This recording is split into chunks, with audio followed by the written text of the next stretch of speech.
नमस्कार, मैं हूं आपके साथ विभा उपाध्याय। लोकसभा चुनाव 2024 का सबसे बड़ा शो लेकर हम हाजिर हैं। दुनिया के सबसे बड़े लोकतंत्र का अगला प्रधानमंत्री कौन बनेगा, इस पर देश ही नहीं दुनिया भर की नजरें टिकी हुई हैं। और इस बेहद ही खास शो में हम आपको अलग अलग सेगमेंट्स के जरिए देश भर की चुनावी खबरें दिखाते हैं। तमाम खबरों पर नजर डालेंगे, लेकिन सबसे पहले शुरुआत आज की सबसे बड़ी चुनावी खबर के साथ।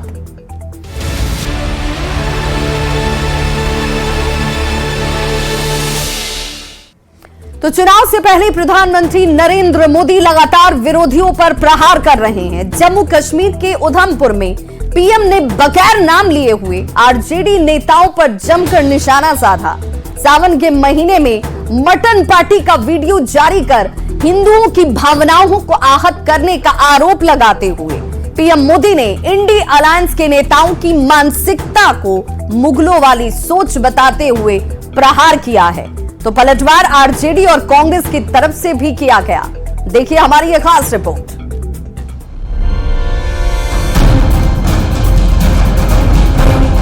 मुजरिम के घर जाके सावन के महीने में मटन बनाने का मौज ले रहे हैं। इतना ही नहीं, उसका वीडियो बना करके देश के लोगों को चिढ़ाने का काम करते हैं। प्रधानमंत्री नरेंद्र मोदी जिस मटन पार्टी की बात कर रहे हैं, वह वीडियो दरअसल पिछले साल सावन महीने का है, जब दिल्ली में मिसा भारती के आवास पर आरजेडी प्रमुख लालू प्रसाद और तेजस्वी यादव के साथ मटन रेसिपी सीखने पहुंचे थे राहुल गांधी, जिन्होंने मटन के जायके की तारीफ करते हुए इस वीडियो को अपने सोशल मीडिया साइट पर पोस्ट भी किया था। हाल ही में तेजस्वी यादव हेलीकॉप्टर में मुकेश सहनी के साथ मछली खाते भी एक वीडियो पोस्ट किया था, जिस पर सियासत काफी गर्म हुई। अभी नवरात्र चल रहा है, ऐसे में प्रधानमंत्री विरोधियों पर निशाना साधने का कोई मौका नहीं छोड़ते। जम्मू कश्मीर के दौरे पर उधमपुर पहुंचे पीएम ने लगे हाथ विरोधियों पर मुगल मानसिकता से ग्रसित होने का गंभीर आरोप लगाया। इन्हें लोगों की भावनाओं से खिलवाड़ करने में मजा आता है। सजा कोर्ट ने जिसको सजा की है, जो जमानत पर है, ऐसे एक मुजरिम के घर जाके सावन के महीने में मटन बनाने का मौज ले रहे हैं। इतना ही नहीं, उसका वीडियो बना करके देश के लोगों को चिढ़ाने का काम करते हैं। सावन के महीने में वीडियो दिखाकर वो मुगल के लोगों के जमाने की जो मानसिकता है ना, उसके द्वारा वो देश के लोगों को चिढ़ाना चाहते हैं और अपनी वोट बैंक पक्की करना चाहते हैं। प्रधानमंत्री ने इंडी अलायंस पर तुष्टीकरण की राजनीति करने का आरोप लगाया। लोगों को चिढ़ाने में मजा आने की बात कही तो पलटवार आरजेडी के साथ ही कांग्रेस के नेताओं की तरफ से भी किया गया। कौन क्या खा रहा है, क्या नहीं खा रहा है, इस पे अब राजनीति हो रही है। तो अब आप समझ सकते हैं कि स्तर किस हद तक नीचे चला गया है। तो सिर्फ और सिर्फ वो चाहते हैं कि किसी भी ढंग से धार्मिक उन्माद को भड़काया जाए, लोगों की भावनाओं से खेला जाए, झूठ परोसा जाए, जुमला परोसा जाए और उसके बाद ही उसके बदले में उनको वोट मिले। चुनाव से पहले नए नए मुद्दे पर नेता एक दूसरे पर निशाना साध रहे हैं। ऐसे में जिस तरह से प्रधानमंत्री ने जोरदार तरीके से विरोधियों को निशाने पर लिया है, चुनाव से पहले नॉनवेज खाने पर जिस तरह से सियासत गरमा रही है, आने वाले दिनों में सियासत बेहद तल्ख होगी, इसमें कोई दो राय नहीं। Bureau report, news 18।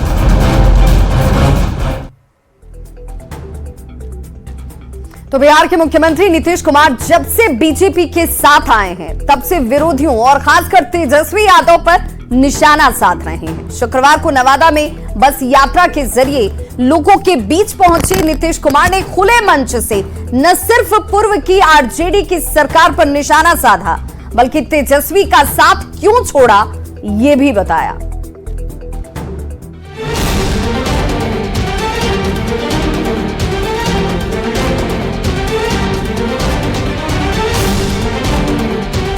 पटना से बस के जरिए चुनावी अखाड़े की यात्रा पर निकले नीतीश कुमार पूरी तरह से एक्शन मोड में आ चुके हैं। नालंदा के रास्ते नीतीश कुमार पहुंचे नवादा, जहां बीजेपी प्रत्याशी विवेक ठाकुर के समर्थन में मुख्यमंत्री ने लोगों से वोट देने की अपील की। फूल माला से भव्य स्वागत के बाद नीतीश कुमार जब नवादा के मंच पर पहुंचे तो लोगों का जोश हाई था। अपने भाषण में सीएम ने पहला प्रहार परिवारवाद पर किया। आप सोचिए तो लोग अपने परिवार को आज देखिए तो एक ही परिवार का कितना आदमी लड़ रहा। अब आप सोच लीजिए 18 साल से है, 18वां साल हमने कभी अपने किसी परिवार को आगे बढ़ाया? कोई जानता है हम लोगों के परिवार को? लेकिन आप देख लीजिए इन लोगों को जब मौका मिलता है तो पति पत्नी बाल बच्चा बेटा बेटी इन्हीं सबको आगे बढ़ा रहा है। आज कितना लोगों को इस बार टिकट दे रहा है। मुख्यमंत्री नीतीश कुमार ने तेजस्वी यादव पर भी जमकर निशाना साधा। लोगों को तेजस्वी का साथ छोड़ने की वजह भी बताई। कहा अनाप शनाप बोलता था, हम सबको रोजगार दिए, पर वो उल्टा पुल्टा कहता था। क्या हालत था उन लोगों के जमाने में, आजकल बोलते रहेगा और कहते रहा। हमने तो बीच में मौका दिया, तभी जाकर के बेटा ही बोल देता है कि हमने क्या किया। जो काम हम लोग कर रहे थे उसको भी किया था उसी समय, और जो जो लोगों को बहाली किए तब बोलते रहता है। अरे क्या मतलब है, उसका क्या लेना देना है। इसलिए तो अनाप शनाप बोलता था, इसलिए फिर हम हटा दिए और फिर वापिस हम लोग आ गए और सब दिन के लिए आगे आ गए। नीतीश कुमार ने बिहार में जंगल राज की याद दिलाते हुए लोगों को संदेश देने की कोशिश की कि पहले के दौर को बेहतर बनाते हुए हमने आज बिहार को विकास के रास्ते पर पहुंचाया है। लगे हाथ आरजेडी के साथ ही तेजस्वी यादव पर प्रहार कर नीतीश कुमार ये भी बताना चाहते हैं कि बिहार में हमने ही रोजगार दिया, हमने परिवार को नहीं बिहार के लोगों का जीवन उठाया। Bureau report, news 18। और हैदराबाद सीट से बीजेपी ने ऐसी प्रत्याशी को चुनावी मैदान में उतारा है जिनके आने से ओवैसी के अखाड़े की लड़ाई बेहद रोचक हो गई है। माधवी लता की ओवैसी के खिलाफ दहाड़ से क्यों परेशान है सियासत के भाईजान, देखिए इस रिपोर्ट के जरिए। उनके साथ बदतमीजी की गई कांग्रेस दफ्तर के अंदर। क्या बदतमीजी हुई थी? गालियां दी गई, उनकी धोती खोल दी गई थी। न खाता न बही, जो चच्चा केसरी कहे वही सही। कांग्रेस के पूर्व अध्यक्ष और लंबे समय तक कांग्रेस के कोषाध्यक्ष रहे सीताराम केसरी के बारे में ये तुकबंदी तो बहुतों को पता होगी, लेकिन बहुत कम लोग जानते होंगे कि सीताराम केसरी को बेइज्जत करके कांग्रेस अध्यक्ष के पद से हटाया गया था। ये हम नहीं कह रहे, ऐसा कहा है न्यूज़ 18 से एक्सक्लूसिव बातचीत में पूर्व कांग्रेस नेता आचार्य प्रमोद कृष्णम ने। उनके साथ बदतमीजी की गई कांग्रेस दफ्तर के अंदर। क्या बदतमीजी हुई थी? धोती खोली गई थी उनकी। बदतमीजी हुई, गालियां दी गई, उनकी धोती खोल दी गई थी। और इस सबको बाकायदे वरिष्ठ नेताओं के द्वारा शीर्ष नेतृत्व को बताया जा रहा था और वहां प्रसन्नता का माहौल था। प्रमोद कृष्णम ने गांधी परिवार पर अब तक का सबसे बड़ा आरोप लगाया है। प्रमोद कृष्णम के अनुसार सच्चाई जानकर आपके पैरों तले जमीन खिसक जाएगी कि ये सब कुछ 10 जनपद यानी सोनिया गांधी के इशारे पर हुआ था। सीताराम केसरी को हटाने का आदेश कहां से आया था? सोनिया गांधी जी के यहां से कि उठा के फेंक दो। विंसेंट जॉर्ज ने, अर्जुन सिंह जी, गुलाम नबी आजाद, राजेश पायलट, जितेंद्र प्रसाद, सबने बोला कि इसको जीती भाई जितेंद्र प्रसाद जी के पिताजी बोला कि इनको उठा के फेंक दो। राजेश पायलट जी। प्रमोद कृष्णम ने दावा किया कि जो हाल सीताराम केसरी का हुआ वही मल्लिकार्जुन खड़गे का भी होगा। और आप सीताराम केसरी जी के बारे में बहुत चिंतित हो रहे हैं। कुछ दिन रुक जाओ, खड़गे जी के साथ भी ऐसा ही होगा। अच्छा, आप कह रहे खड़गे जी के साथ भी ऐसा ही होगा? पर खड़गे जी तो अध्यक्ष हैं, उनको तो बाकायदा बाजे गाजे के साथ अध्यक्ष बनाया गया। अब कह रहे हैं सारे फैसले खड़गे जी ले रहे हैं। अध्यक्ष तो केसरी जी भी थे। खड़गे जी का भी एक वीडियो आपने देखा ही होगा, खुद उन्होंने कहा कि भी मेरी कोई सुनता नहीं है। कई बार खड़गे जी से मेरी बात हुई। सीताराम केसरी को लेकर प्रमोद कृष्णम के खुलासे के बाद बीजेपी ने गांधी परिवार पर तंज कसा है। बीजेपी प्रवक्ता गौरव भाटिया ने कहा है कि कांग्रेस पार्टी का चरित्र है कि गांधी परिवार के अलावा किसी की कोई इज्जत नहीं है। ये एक बड़ा संदेश है तमाम जो कांग्रेस के लीडर्स हैं उनको कि अगर गांधी परिवार के सामने घुटने नहीं टेकोगे, जी हजूरी नहीं करोगे, तो तुम्हें भी ऐसे ही कांग्रेस पार्टी से उठा के बाहर फेंक दिया जाए। मल्लिकार्जुन खड़गे के पहले सीताराम केसरी गांधी परिवार से संबंध न रखने वाले आखिरी कांग्रेस अध्यक्ष थे। Bureau report, news 18। तो देखा आपने कि पूर्व कांग्रेस नेता आचार्य प्रमोद कृष्णम ने न्यूज़ 18 से एक्सक्लूसिव बातचीत की और इसी बातचीत में उन्होंने कहा कि किसके इशारे पर कांग्रेस दफ्तर में सीताराम केसरी का अपमान किया गया और उस अपमान का 10 जनपद कनेक्शन किस रूप में था। प्रमोद कृष्णम सिर्फ यहीं तक नहीं रुके, उन्होंने ये भी कह दिया कि जो हाल सीताराम केसरी का हुआ वही हाल कुछ दिनों में मल्लिकार्जुन खड़गे का भी होने वाला है। देखते रहिए, वक्त का इंतजार कीजिए। और चलिए आप दिखाते हैं आपको हैदराबाद सीट से बीजेपी ने एक ऐसे कैंडिडेट को चुनावी मैदान में उतार दिया है जिससे सियासत के जो भाईजान हैं वो भी डर रहे हैं। और क्यों डर रहे हैं, देखिए इस रिपोर्ट में।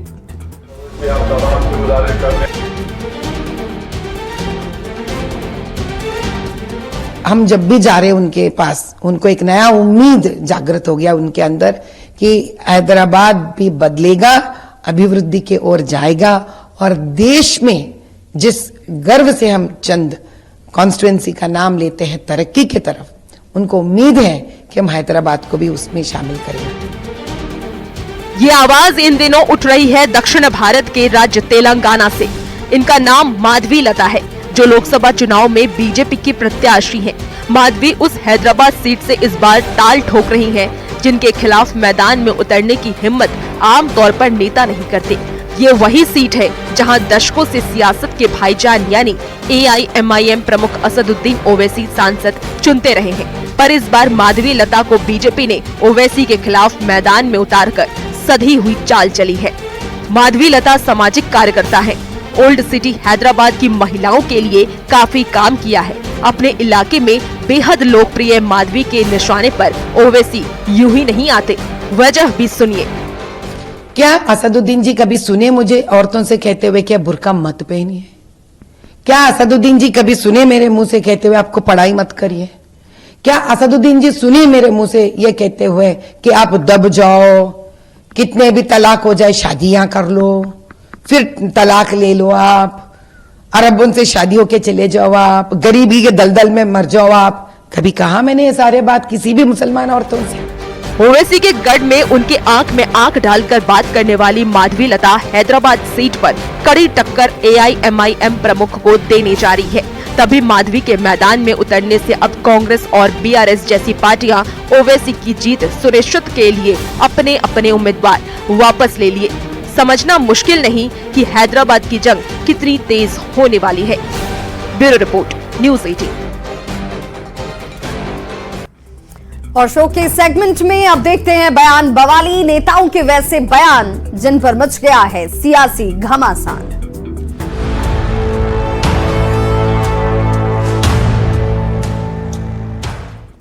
हिमाचल प्रदेश की मंडी सीट से बीजेपी उम्मीदवार कंगना रनौत ने कहा कि प्रधानमंत्री नरेंद्र मोदी साक्षात श्री राम का अंश है। हमारा कोई अस्तित्व होना ही नहीं चाहिए। हम सब नरेंद्र मोदी हैं, हम सभी को उनके लिए लड़ना है। बयान बवाली में सुनिए कंगना रनौत को। मंत्री हैं, वो साक्षात श्री राम का अंश हैं। श्री राम की पूजा उनके शरीर की या उनकी मूर्ति की ही नहीं होती है, उनके चरित्र की होती है। उनमें वही संयम, उनमें वही त्याग, उनमें वही परिश्रम, वही करुणा, वही क्षमा, वही जो भाव है वो देखने को मिलते हैं। साक्षात वो राम के चरित्र का अंश है, तो ये गलत नहीं होगा। और अगर आप सब राम की सेना है, उसमें मैं भी राम सेतु की एक गिलहरी हूँ। दोस्तों, किसी का भी सहयोग इस पार्टी के लिए कम नहीं है और हम सब का सहयोग मान्य रखता है। आप और मैं, हम लोगों का अपना कोई अस्तित्व होना ही नहीं चाहिए। हम सब नरेंद्र मोदी हैं, हम सब उनकी चेतना, उनकी त्याग और उनके चरित्र का एक अंश है। हम लोग लड़ेंगे तो नरेंद्र मोदी के लिए लड़ेंगे। और प्रधानमंत्री के सेगमेंट में देखते हैं ऐसी तस्वीरें जो सियासत के लिहाज से सोशल मीडिया पर हैं तेजी से वायरल।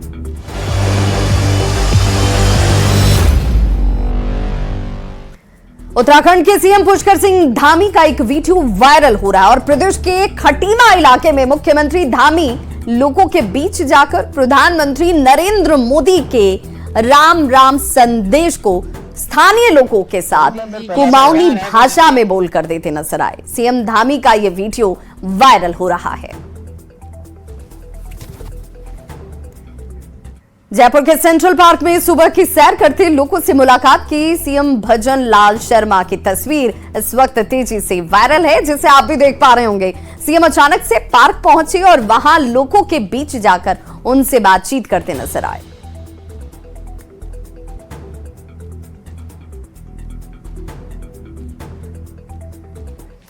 आंध्र प्रदेश के पूर्वी गोदावरी जिले में टीडीपी प्रमुख चंद्रबाबू नायडू और जनसेना पार्टी के प्रमुख पवन कल्याण ने चुनावी अभियान चलाया और इस दौरान हजारों की भीड़ उमड़ी हुई नजर आई।